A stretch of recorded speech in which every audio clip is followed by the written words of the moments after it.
Brought to you in association with Grendel Press. This is Werewolf the Podcast, a serial killer drama.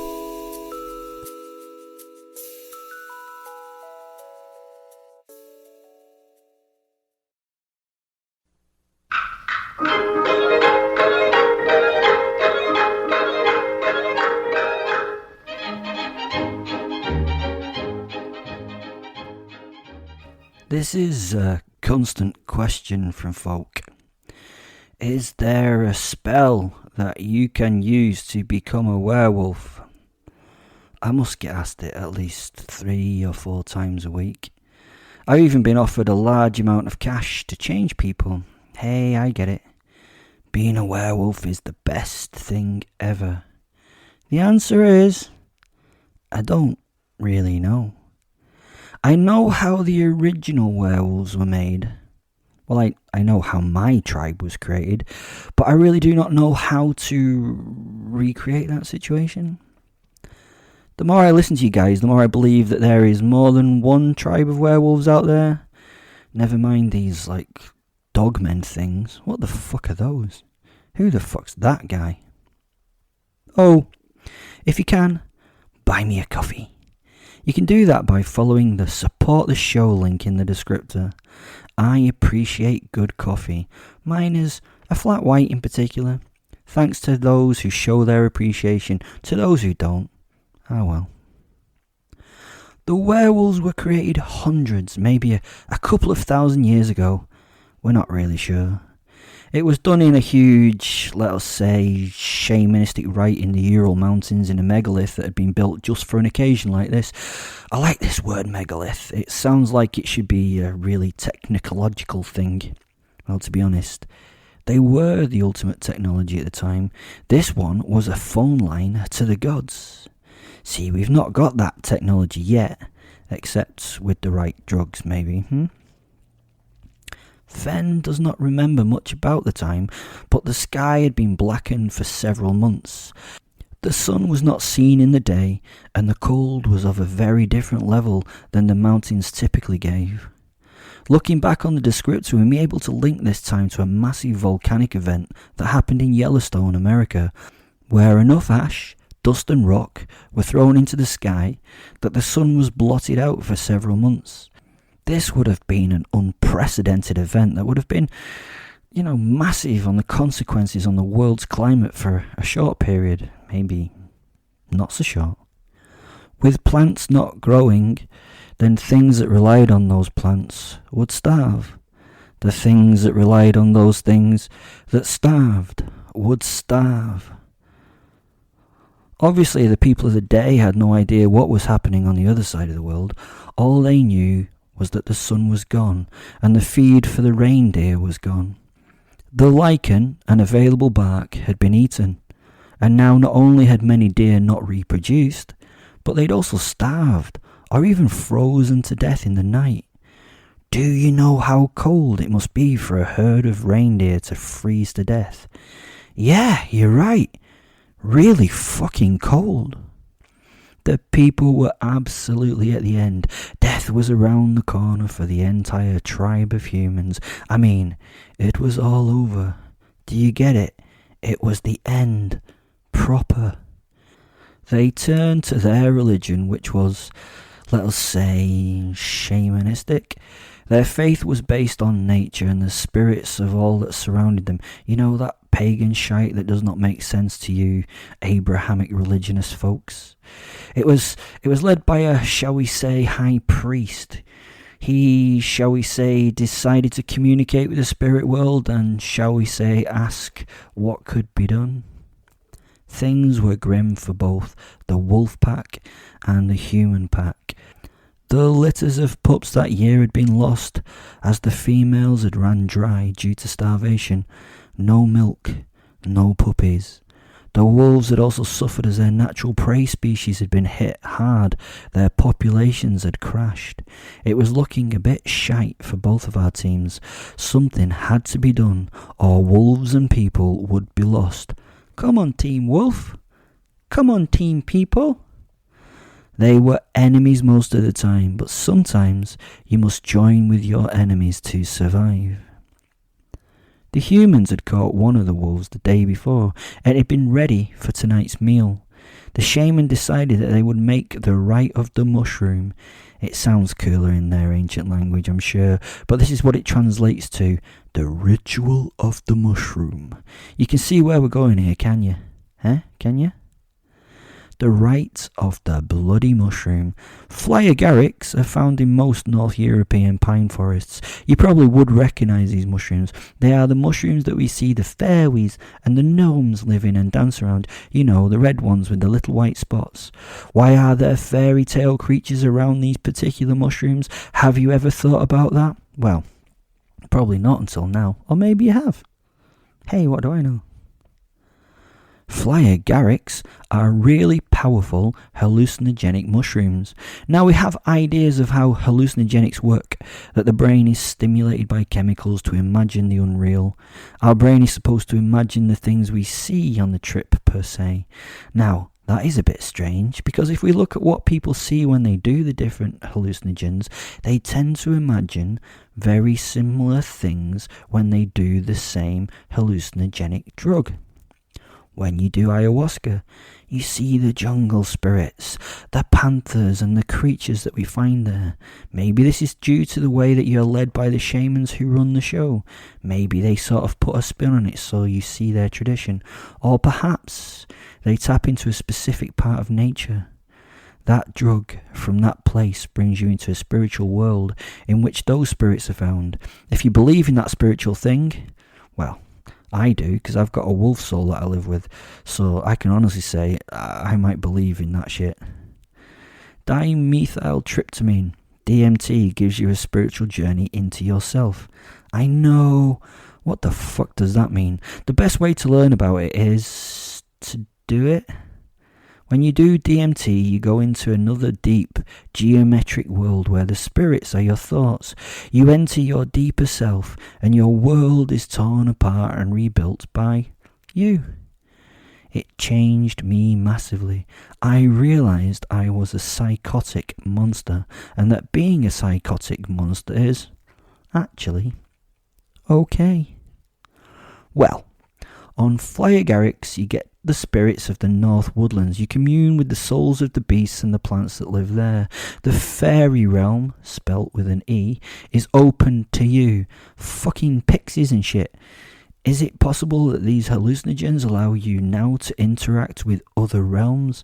I know it sniffs of bullshit. I know, but we don't know. And it would be proper cool if it were the truth. It is possible that fly agaric mushrooms were the soma that was spoke about before in Indian history. Soma was a moon god, a related plant, and a holy brew, which were also worshipped in the Indus Valley long before Christ put his feet upon the planet. Fly agaric fits many of the Vedic references as a substance with which to contact the gods. This may be the way to talk to God. Gods or some shit like that. Who the fuck knows? So you get the idea that this stuff may just be a fun trip, or it may be a way to dial up the local spirits and gods and speak with them by phone. Either way, the outcome for people can be both extraordinary and not so wonderful. Hey, but I don't care if you have a good or bad trip, or speak to God, or whatever. Let us get back to the shamanic rite. The shaman, let's not give him some culturally appropriated name. Let's call him Dave. Dave the shaman. He turned to the people and said the only way we would find an answer was to go and commune with the spirits of the wild. Now in this day and age, we would not be so convinced that this was the way forward. But if you were starving, cold and miserable, maybe you would give this trip thing a go. If you're not very religious, this will be difficult to make sense of, but I find that even the most un-God-bothering type individuals will try and pray when life gets shit. So Dave God's bless him, suggests the whole of the tribe take a huge big combined trip and try and listen to the spirits to see if there is any way out of this winter wonderland bullshit that they're all going to die in. They all go up to a big particular cave thing that they built to do this communing to God thing. They call them megaliths. This was a pretty cool place. It had like big stone menhirs, whatever they are, and all that other ancient Neolithic stuff that gets those historians and archaeologists hard. Now, fly agarics contain 2 drugs that cause the effects that they produce. The drugs are ibotenic acid and muscimol. They are some kind of GABA thing. I don't know the chemistry. These are pretty poisonous things, so the mushroom has to be dealt with so they can use it. It has to be processed somehow, and strangely in this area of the world, it was done by drinking the piss of a creature that had eaten it. Sometimes this would be the shaman himself, or you would use another animal. Usually it would be a reindeer. Now Dave was getting on a bit, so he probably would not do so well if he was used for the processing. So what did they have to hand that could be used to process the mushrooms? Did they have any reindeer? No. That is right. They had the wolf. Yeah, you get it now. They used the crazy wolf to process the mushrooms so they could drink its wee-wee. Now, weirdly, these mushrooms can also be processed just by simply drying them. That seems a lot simpler to me than the whole wee thing, but hey, each to their own. I have often wondered why on earth anyone drank piss to get high. It's a bit strange. I mean, I know there are those people who have a slight like of urine, both being weed on and drinking it, but most of us realise that it is a waste product and that we shouldn't drink it. Hey, I'm not knocking those kinky beasts who like the wee. That's your own thing. Enjoy it. So the wolf urine gave everyone a shared hallucination where they melded minds, Vulcan style, with the local pack of wolves. It wasn't doing so well in the inclement minus 54 degrees centigrade that it was at the time. The humans during this shared trip came to some kind of deal where the wolves would give their spirits to the people, and having done so, both packs would survive the winter in a new strange combination. So by some shamanic magic thing, the wolves released their posits, their souls, so they could combine with the humans and become a joint force for their survival. The posits are the souls of the wolf. Yeah, I think that is what you would kinda call it. A wolf's soul is released from a wolf that would then join a human. The deal seemed a bit one-sided to me at first for the humans. The wolves once contacted came down to the sacred spot thing, and after a mental chat, which must have been really fucking weird and awkward, can you imagine the people and the wolves all sitting around each other like a chanting circle? I'll just give you a moment to imagine that. Did you imagine it? It's pretty fucking cool, isn't it? The wolves were sacrificed then in a very bloody shamanic proper religious rite. The creature's spirits chose a human host for the humans on the day. In order for the human and the wolf soul to combine, the human would have to eat the heart of the wolf that chose the human. Yeah, I don't know why, it's just one of them proper magical things, innit? If you're eating raw heart, I mean, humans find eating raw meat a challenge anyway, so... Then there was a big feast, mostly of wolves, with a side order of wolves and wolf to follow. They may have had a cheese board at the end, who knows? Maybe even an eaten mess, though I doubt it. The chosen humans all lived extraordinary lives, and some of them are still living extraordinary lives. They also ate the other members of their tribe quite soon after. Why not? They weren't werewolves, were they? The werewolf tribe then survived, not by murdering huge numbers of people and doing awful things, but just because they could survive. Well, they did a lot of murdering and stuff, to be honest, like killing other tribes off and things. It seemed a little unfair that the wolves sacrificed themselves, huh? But the posit told me how they worked it out between them. The wolf spirit would become immortal. while the human would stay under the control of the posit. If the posit wanted to stay with the human, then the human would be timeless too. They would age to the point that the posit felt comfy, then be that age until the posit wanted out of the relationship. It may have been the wolf's age in dog years or wolf years or some such thing, who knows. The posits were independent but able to bind with a human when needed, or if it was a full moon, when for some reason they had no choice. They could be entirely independent if they wished, but this would mean a lonely life. Being immortal would be pretty cool though, eh? When they moved on, because I'm sure it's pretty dull to be with one person for all eternity, they tried to take on humans from the same tribe but would have to be careful with whom they chose. Oh shit, I'm not knocking those forever relationships like marriage. Well, kind of am, because that must be really boring. Imagine shagging the same person. Anyway, the posits would then be passed on from human to human for all time. Not a bad deal when you think about it in those terms. So happily, the wolves and the humans worked it out, and the human band survived and became the first tribe of werewolves ever. It's a remarkable story.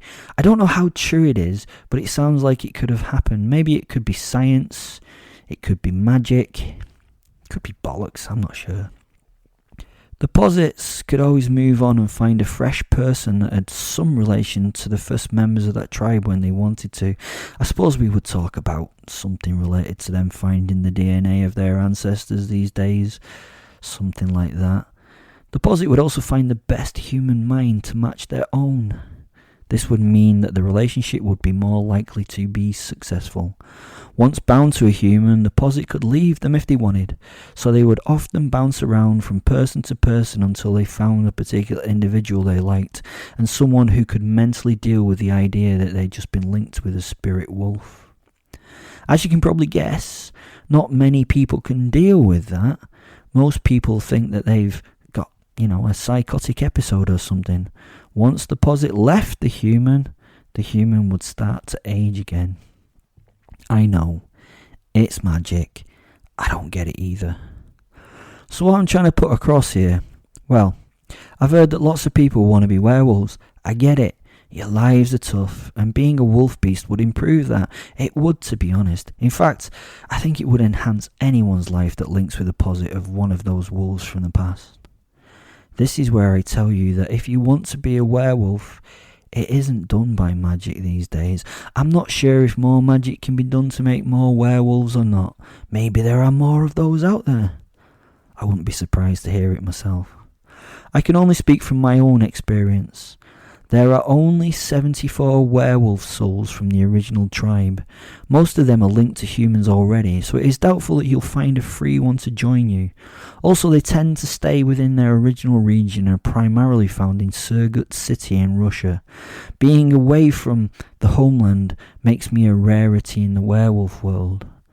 That is an entire story in itself on how Fen ended up here. I'm so sorry, but I've no idea how you can become werewolfic. So as far as I'm aware, there's no magical spell. So stop asking. Although I do love you. Bye.